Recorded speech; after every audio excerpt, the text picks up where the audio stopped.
اعوذ باللہ من الشیطان الرجیم بسم اللہ الرحمن الرحیم حقوق شرعیہ، خمس ہو، یہ تمام چیزیں مرجع تقلید کی اجازت سے انجام دینی چاہیے، ولو اس شخص کا مرجع نہ ہو لیکن مرجع جامع شرائط ہو۔ اگر اجازت نہ ہو تو پھر صحیح نہیں ہے، کیونکہ یہ عمل جائز نہیں بغیر اس کی اجازت کے۔ سہم امام پر تو اجماع ہے فقہا کا، سہم سعادات ایک جماعت کا نظریہ یہی ہے اور میرا نظریہ بھی یہی کہ اس کے لیے بھی فقیہ جامع شرائط کی اجازت کی ضرورت ہے۔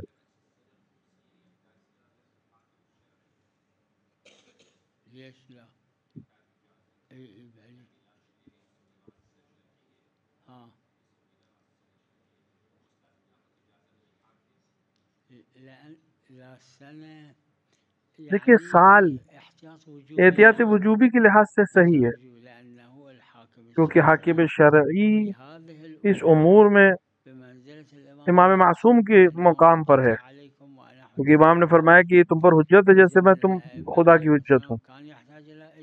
ہاں اجازت کی ضرورت ہے۔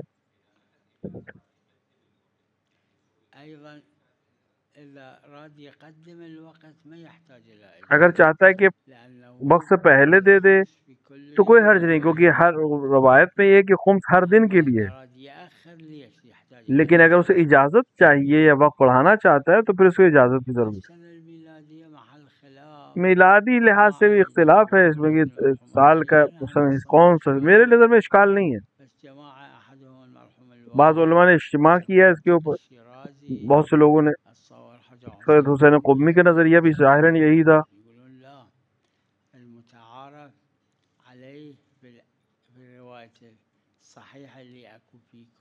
کیونکہ کل عام قمری یعنی چاند کے سال کو مانتے ہیں، لیکن میرا نظریہ یہ کہ اطلاقی لحاظ سے یہ ہو جائے گا۔ انہوں نے یہی سوال کیا، میری نظر میں اشکال نہیں ہے۔ آپ کا کیا تمام چیزوں کی شرط جو ہے عمل کی وہ یہ ہے کہ انسان کرنے کی استطاعت رکھتا ہو، جہاں تک آپ کر سکتے ہیں آپ اس کو کریے، جہاں پر نہیں ہے آپ پاس طاقت نہیں کر سکتے وہاں پہ حکم شرعی بھی ختم ہو جاتا ہے۔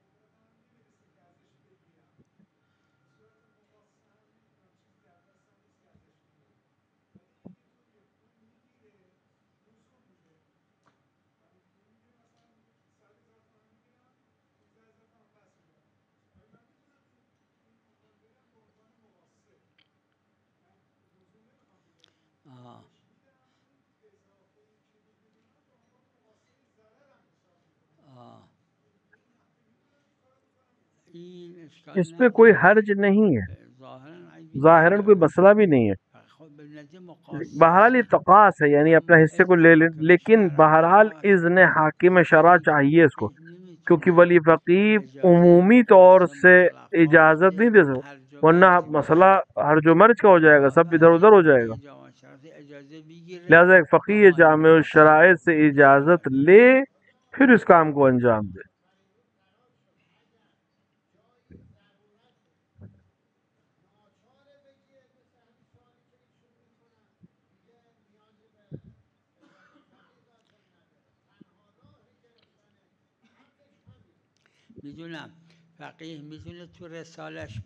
میں یہ عرض کر رہا ہوں کیا فقیہ اپنے رسالے عملیہ میں لکھ سکتا ہے کہ ہر ایک جس کو نہ ملے اس کا حق وہ اپنا تقاص کر لے اور اپنا مال خود سے لے لے؟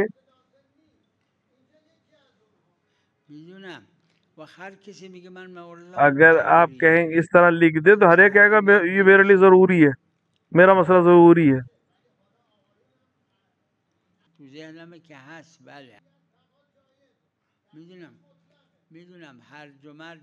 ہر جو مرج صحیح ہے، حساب کتاب خراب ہو جائے ہر چیز کا، جائز ہے یہ.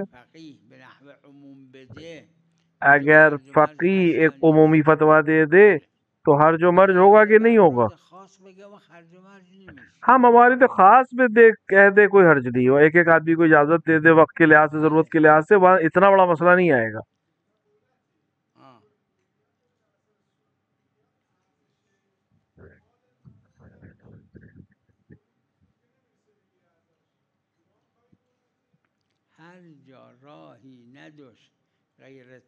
جہاں بھی راستہ نہ ہو تقاص کے علاوہ کوئی اور تو پھر جائز ہے، چاہے حکومت ہو چاہے غیر حکومت.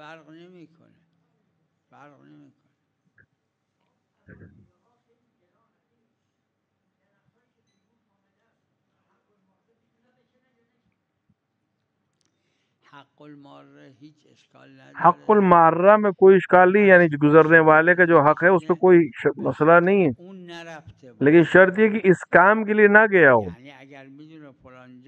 یعنی اسے معلوم ہے کہ فلاں جہاں پہ درخت جو ہے باغ سے باہر ہے اور وہ اس لیے ہی جائے کہ میوے کو اٹھا لے گا، تو صحیح نہیں ہے یہ.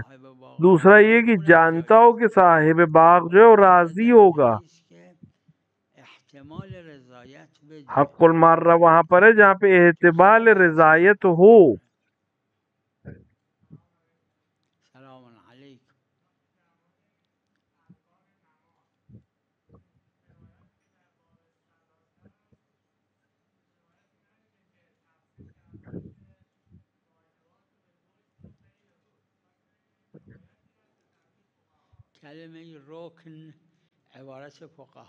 رکن کا جو لفظ ہے وہ فقہا کی روایت ہے. لا تو عاد والی جو روایت ہے وہ کہہ رہی کہ یہ پانچ رکن ہے، اس کا مطلب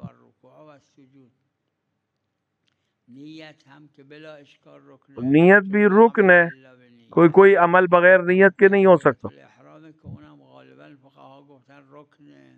تکبیرۃ الاحرام کی غالباً فقہا نے رکن مانا ہے،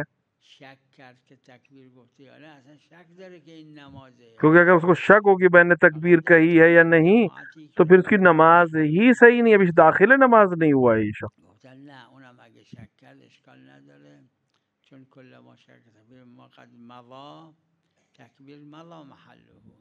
کیونکہ بعض کہتے نہیں اس پہ اشکال نہیں ہوگی، تکبیر کا جگہ گزر چکی ہے. فقہا نے یہاں پر رکن کہا ہے.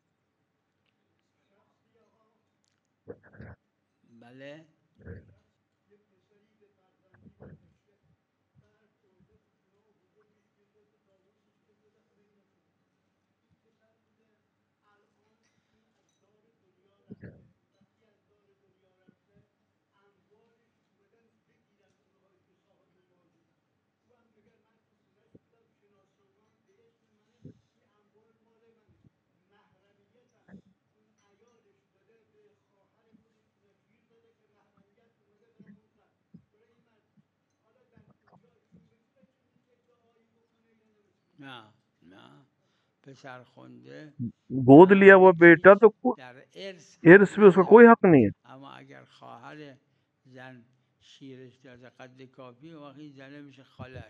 ہاں اگر اسے دودھ پیا ہے، اگر مثال کے طور کے اوپر مثلا بہن سے بھی خالہ سے، تو خالہ ہو جائے گا، خیر محرم ہو جائے گا، لیکن اس کا ارث سے کوئی تعلق. کیونکہ فرض یہ ہے کہ باپ کا پیسہ ہے اور باپ کا جو وراثت ہے وہ گود لیے ہوئے لڑکے کو نہیں ملے گی.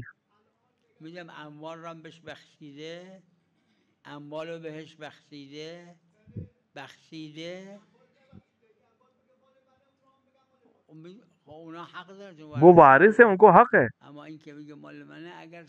اگر یہ جو کہہ رہا ہے کہ میرا ہے، اگر وہ ثابت کر سکے کہ ہاں زندگی میں دے دیا تھا تو ٹھیک ہے، وہ الا نہیں، وارث نہیں ہے یہ.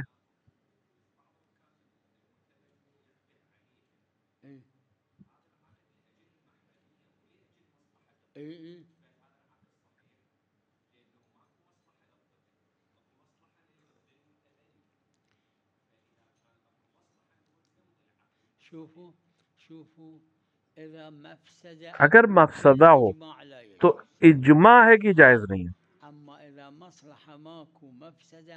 اگر مصلحت ہو اور مفسدہ نہ ہو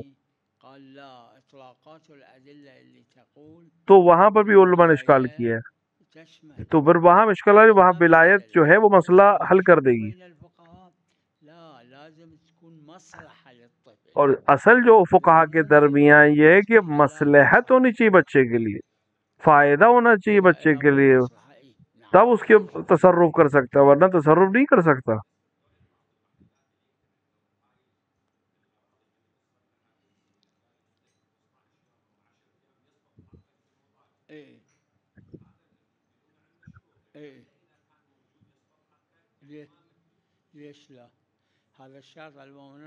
یہ شرط ہے، مومنین کو اپنے شرط پہ عمل کرنا چاہیے، لہٰذا اس میں کوئی حرج نہیں ہے.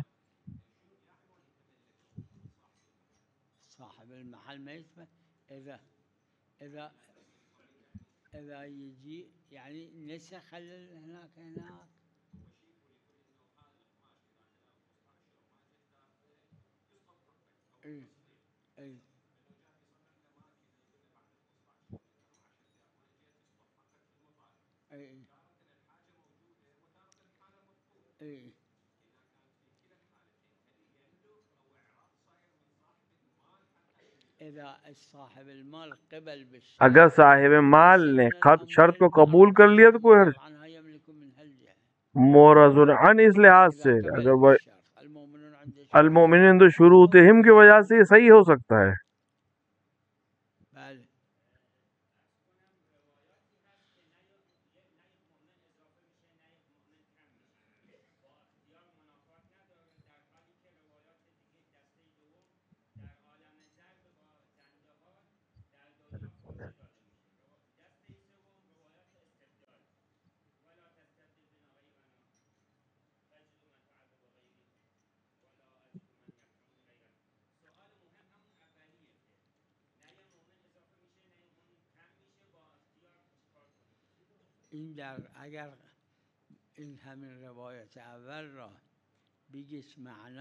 آپ ساری اگر روایت اول کو علم خدا مان کے آپ کہیں تو اشکال نہیں ہے، کیونکہ خدا جانتا ہے کون مومن ہے کون مومن نہیں ہے، تو اس میں کم اور زیادہ کا مسئلہ نہیں ہے، خدا کو معلوم ہے.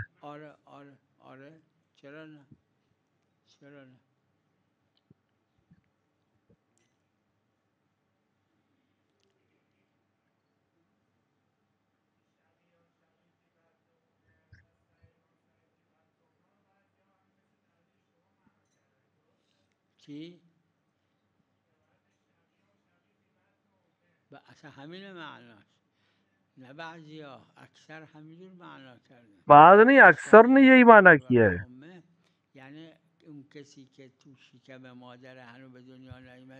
یعنی وہ جو شکم مادر میں ہے اور ابھی دنیا میں نہیں آیا ہے، دیکھیے 50 سال بعد بھی شقی ہوگا جیسے زبیر، تو خدا کو معلوم ہے کہ یہ شقی ہوگا، کیونکہ معیار قبل از موت ہے، تو حر سعید تھا، کیونکہ آخرت اس کی صحیح ہوئی لہذا وہ سعید ہے.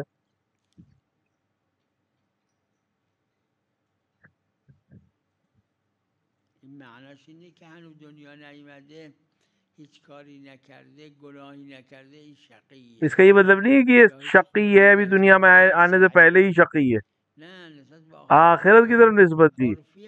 اور یہ عرفی مسئلہ ہے.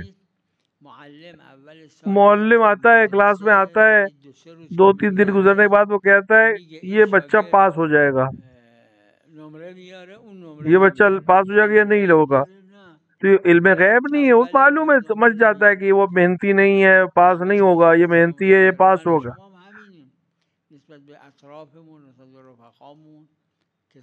ہم لوگ بھی اسی طرح ہیں. الشقی والشقی فی بطن، یعنی اس معنی یعنی اس کی عاقبت کیا ہوگی، یہ سبب شقاوت ہے.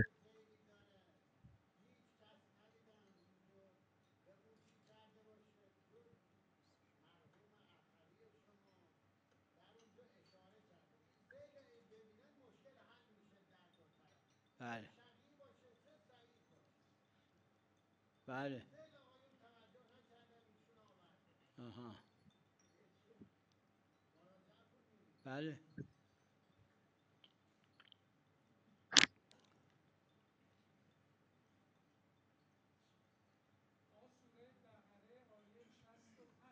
بله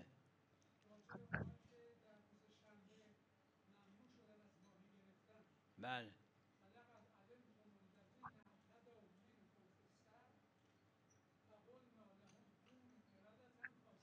بله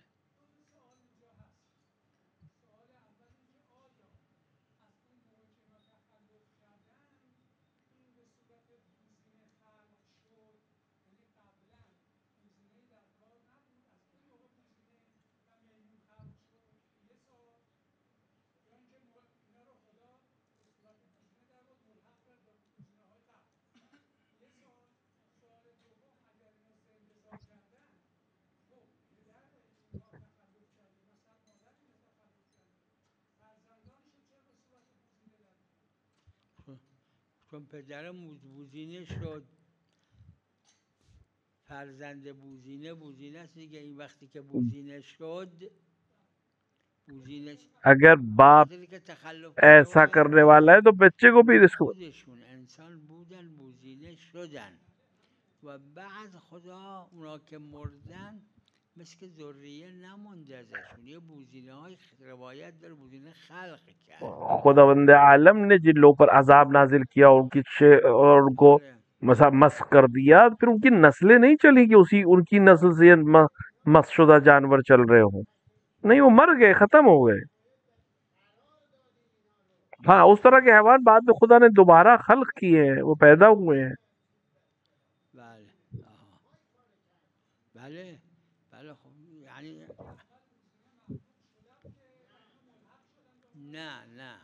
نه مثل که از روایت ظاهر میشه که اصلا اون وقت بوزینه هنوز خلق نشد. روایت سے آتا ہے کہ خداوند ابھی اس طرح کے حیوان کو خلق نہیں کیا.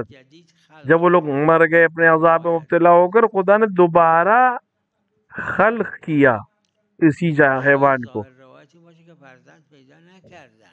اور ظاہر روایت یہ کہ انہوں نے دوبارہ ویسا اولاد ان کو حاصل نہیں ہوئی، یعنی خدا نے پھر خلق کیا دوبارہ.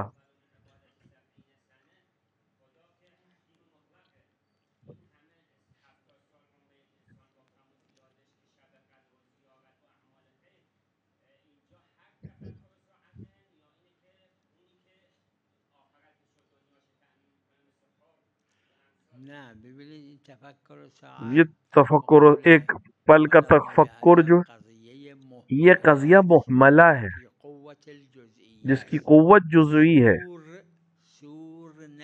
صورت نہیں ہے. یعنی ہر فکر ایسی نہیں ہے، ہر فکر جو یعنی کہنا ہی چاہ رہا ہے کہ کبھی کبھی کہ ایک آن کی فکر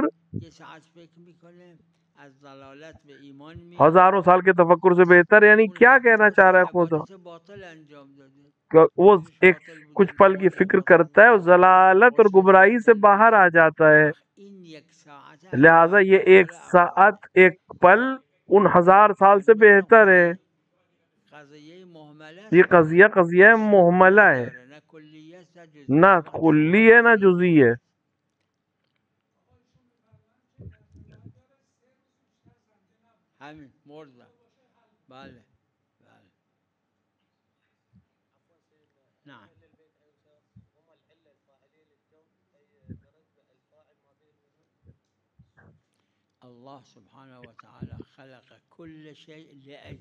خداوند عالم نے ہر چیز کو اپنے لیے خاص مقصد کے ساتھ خلق کیا. یہ تمام چیزیں کس کے لیے خلق ہوئی؟ حدیث قصہ میں کیا ہے؟ انہی 5 کے لیے.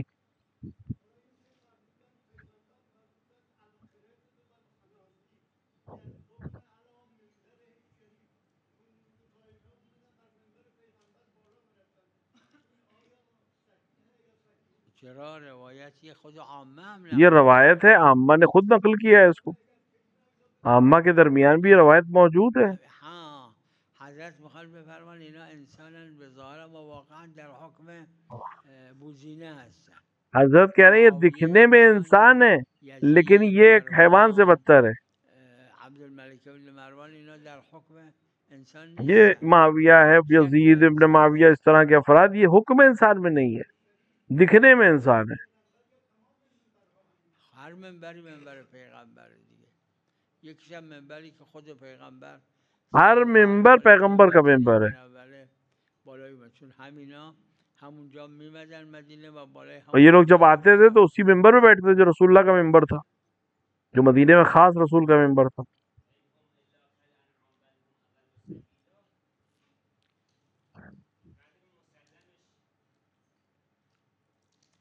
همین قبلشو بخونید کی کل انعامه، آپ اس کے پہلے والے کو پڑھیں که خدا عقل بهشون داده کہ خدا نے جنہیں عقل دی ہے ذلالک دنبال ضلالت اس کے باوجود وہ ضلالت کی طرف جاتے، انعام خدا عقلش کیونکہ یہ اس سے نداده بدتر ہیں. حیوان سے اس لیے بدتر ہیں کیونکہ عقل ہوتے ہوئے وہ لوگ حیوانات والے کام کر رہے ہیں. چرا نه چه اشکال داره، چون انسان شهوات داره.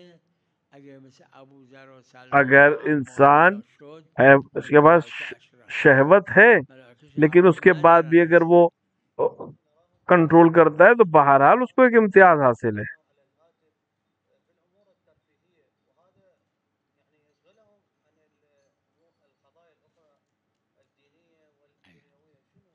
الواقع بالمقدار اللي يشغل عن الواجبات ما يجوز حرام، اما بالمقدار اللي يشغل جب تک واجبات میں هذا مو زين، اتلاف عمر. واجبات کو نقصان پہنچائے اگر کوئی چیز تو نہیں ہے تو اچھا نہیں ہے.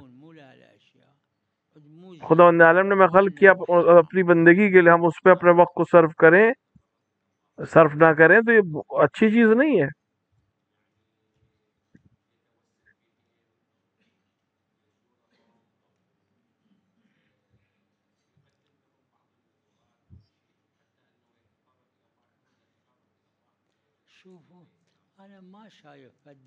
میں نے دلیل خاص تو نہیں دیکھی ہے لیکن فقہا کی ایک بڑی جماعت نے اس پر عمل کیا اور اطلاقات بھی شامل کرتے ہیں اس کو. روایت میں ہے اپنے باپ کے ذریعے سے ہوائج حاصل کرو، یا اس طرح کی دیگر روایت. اب باپ کے لیے خصوصیت ہے یا نہیں یہ الگ بحث ہے. عمومات اور اطلاقات بہرحال اس پہ کوئی حرج نہیں ہے. الگ سے روایت ہم نے نہیں دیکھی کہ توسل کریں ملائک سے، ہمارے پاس الگ سے روایت نہیں، البتہ کوئی حرج بھی نہیں ہے. تو بالآخر خداوند عالم نے انہیں مقام دیا ہے. سلام علیکم. جی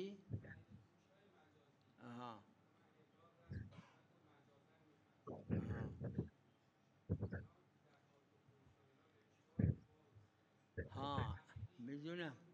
ببینید پیغمبر صلی الله علیه و آله فرمودن والخمس فی کل ما یملکه احد من الناس. دیکھیے پیغمبر نے فرمایا کہ ہر اس چیز پہ جس وقت انسان مالک ہے تو وہ اس کے اوپر ہے.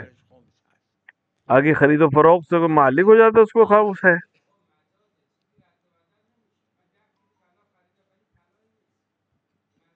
آخرش چیزی گیرش میاد یا نه؟ اگه چیزی گیرش میاد در اون اگر آخر میں اس کو کوئی چیز ملتی ہے نہیں ملتی، اگر ملتی ہے تو اس پہ خمس ہے.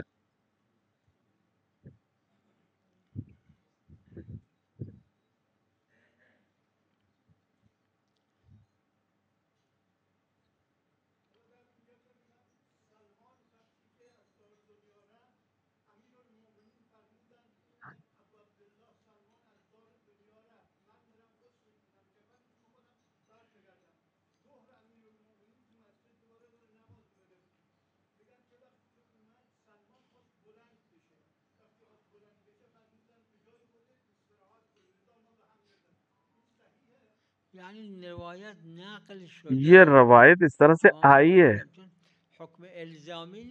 لیکن ہم نے کوئی واجب چیز تو ہے نہیں کہ ہم اس کے روایت کے اعتبار کی طرف ہم بحث کریں یا اس کو ڈھونڈیں.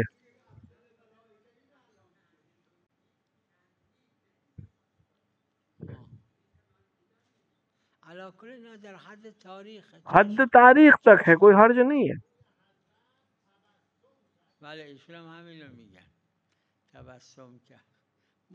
کوئی حرج نہیں ہے، کوئی حرج نہیں ہے. متقی، پرہیزگار، اس طرح کے لوگ متعدد روایت ہیں.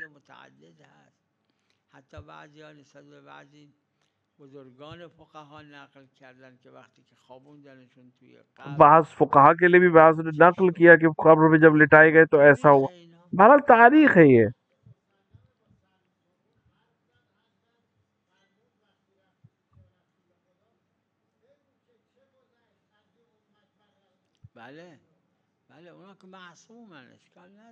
وہ تو معصوم ہے، اس کا ایک الگ مقام ہے. تو غیر معصومین میں بھی حتی اتقیاء ہیں اس طرح کے، بہت سے ہیں ایسے. لیکن بہرحال ہماری ضرورت کی چیز نہیں کہ ہم اس کے بیٹھ کے بررسی کریں کہ صحیح ہے یا غلط ہے. وصلی اللہ علی محمد وعلی السلام علیکم سید.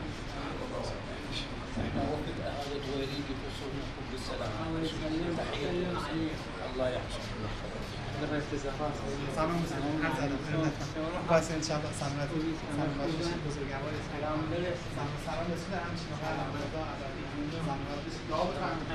سلام